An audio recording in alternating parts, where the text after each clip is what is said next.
ni nayo izaba iri muri Nile Conference. Ubundi Nile Conference niyo yari yabereye mu Misiri umwaka ushize.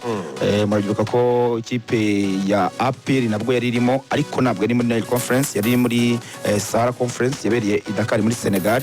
Ubwo rero nubwo wenda tuzakina imikino ya nyuma ya playoffs, ariko Nile Conference nayo ni imikino bikomeye cyane kuko niyo gushakiramo itike. Ubwo twifuriza ikipe ya APR noneho kuzakosora amakosa yakoze ubushize kuko ntabwo yitwaye neza muri mu mikino ya nyuma.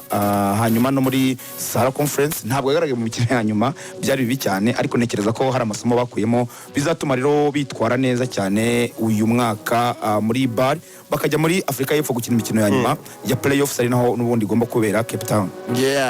hanyuma ibisigisigi bya AFCON bikomeje kugenda bigaragara mu mbuga nkoranyambaga, mu bitangazamakuru bitandukanye. Hari kimwe mu bitangazamakuru byo mu gihugu cya Libya cyicaye cyane ku buryo umukino w'u Rwanda na Nigeria yawutsinzwe kugira ngo ihane abanyalibiya. Murabizi ko iri tsinda ryacu ryabayemo udushya twinshi cyane. Libya yakiriye nabi abanya-Nigeria, bagera igihe bafata umwanzuro wo kudakina umukino, baviramo mpaga. Ibintu abanyalibiya batigeze bakira ubutabera, kuko ubundi no kutabyakira bituruka ko bo bavuga ko babikoze bihorera, kuko nabo bakiriwe nabi cyane mu gihugu cya Nigeria bajya gukinira Uyo. Bageze ku kibuga cy'indege nyine mu murwa mukuru, ndumva harya buriya abantu bagiye muri Nigeria bajya Uyo baruvuyanga bahagaze harya Lagos. Bageze Lagos ngo nta nubwo bari bazi ko Uyo, ntabwo bafite information ko Uyo ari ahantu ukora n'indege, umvaga ari ahantu nyine mu nkengero ngenda ako kanya. Bageze Lagos rero bamara igihe kirekire mu by'ukuri baryamye mu muhanda, nta hoteli, nta muntu waje kubakira, ntawe bayobora. Bizi ko abanyalibiya bo none usanga batazi indimi z'amahanga, havuga icyarabu gusa, abantu bareba nyine nk'abantu b'abarwayi.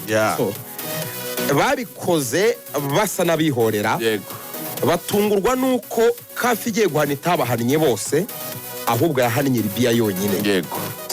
Abanyanijeriya bakavuga ngo niba se twari bakoze kimwe yahisemo kwihorera kuki mutatureze, twe mwarabidukoreye turabarega, ariko se twe tubibakorera mwumva ko kafi zibwiriza kuduhana mutatureze. Mwumva deja Libya ni igihugu nyine civilisation ubona ko kiri hasi, bumva ko nyine donc ibintu byose birikora bafite uburenganzira. Abangaba rero baravuga ko nubwo bananiwe gutsinda ekipe y'igihugu ya Benin, byagomba kuba gutuma batera intambwe yo gukarifia mu gihe u Rwanda rwatsindwa na Nigeria. Bavuga ko bafite amakuru badafitiye gihamya ko nabwo ari federation yabo yanditse, ni igitangazamakuru kimwe cya hariya mu gihugu cya Libya. Bavuga ko n'ubundi bari bafite amakuru ko Nigeria kugira ngo ihane abanyalibiya bumvishe neza igomba kurekurira u Rwanda, kuko bari bazi ko nyine mu gihe batsinda u Rwanda, Libya ikaba ishobora gutegura ikitwa, kuko yari yateguye Libya match ya Benin na Libya yari mu dushya twinshi isifure mu buryo buteye ubwoba. Abonye igitego cya Benin banze bahaga umukinnyi kufura yayitera nabi bakayisubiramo. Urumva babaga umukinnyi wa Libya kufura yayitera nabi bakabona ntayiteye ahanyaho bakayisubiramo, ubuze akayibasubirishamo. So bavuga ko rero bari bafite n'ubundi abayo conspiracy. Umuzamu wa Libya umupira wamuciyeho, umuca mu kwa uragenda ujya mu izamu, arongera yirukanka ajya kuwutora, warenze umurongo yigaragura mu murongo, ati nta umupira ntiwarenze umurongo. Ibyo byo rero urumva ntabwo ari dosiye ikomeye, kuko deja ntabwo federation ya Libya yigeze ikora claim, ntabwo yigeze rekarama, ahubwo dosiye ikomeye ni abo wenda Libya ari ikintu bakeneye kuzashyiramo imbaraga, kuko nk'ikipe ubwabo bibagiraho ingaruka. Wabonye umutoza wa Libya avuga ukuntu bakiriye mu Rwanda, yaratunguye, yabonye igihugu cyakira abantu neza, yumva aratungura. Mbere y'umukino yaravuze ati twabonye igihugu kitwakira neza nta kibazo, na nyuma y'umukino bamaze kudutsinda burya Lorenzo twari kuri twabonye ntabwo ibi ngibi bisanzwe kuba igihugu cyakakira ikindi gutya, kandi bahanganiye kubona iki ya qualification yumva aratungura. Hanyuma bo iyo bigeze wabo birahinduka, uziko kuri civilisation y'umukino wa Benin iyo baza kuwutsinda wenda bakabona qualification, hariya bari guterwa amagape, kuko nabonye uburyo abakinnyi ba Benin bavuye mu kibuga babatera ibintu byinshi byari kubagiraho ingaruka. Nuvuga ngo discipline y'abafana ndetse n'igihugu cyabo buryo cyakira iyi mikino ni ikibazo gikomeye cyane. Benin yakomeje naho undi Libya ikomeza n'undi hari kuzamo izindi litije, hari ibintu byinshi by'abanyalibiya birumvikana nk'amarira ari aho ngaho y'ingona, ariko ibikomeye noneho ni federation ya Guinea yareze federation ndetse n'ikipe y'igihugu ya Tanzania gukinisha umukinnyi utari eligible.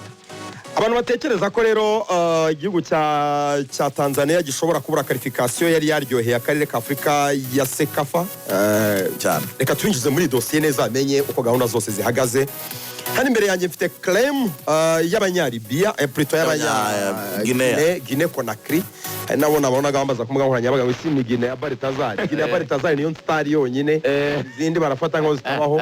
Or iyi niyo Guinea ikome mu mupira w'amaguru itwa Guinea Conakry. Baltazar national. Baltazar ifite iki? Guinea Equatorial. No bafite iki oya banahoramo n'ushobora. Muri Afcon cyane. Mu gikombe cya Afrika giheruka cyabaye mu kwa mbere muri mwaka iyi Guinea yageze muri kimwe cya kane. Yajya muri kimwe cya kane. Guinea Equatorial.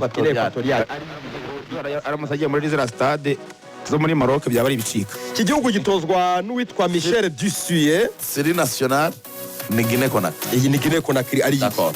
Guinea Equatorial yitwa Nzalanga National. Akse kutarimo kuryoherwa. Ntabwo urimo aramwibuka wa rutayizamu w'urupara cyane watsinze ibitego muri Emilio Nsue ni umunya-Guinea Equatorial kwa Baltazar. Arabona ko nawe n'inzobe nk'aba Baltazar. Inzobe yihemuye cyane. Abo rero nabirabura bagenzi bacu ni bikara cyane ni nkatwe nyine ni bamwe bafite president witwa Mamadi Doumbouya nk'ukunda gusura u Rwanda n'igihugu cy'inshuti y'u Rwanda cyane.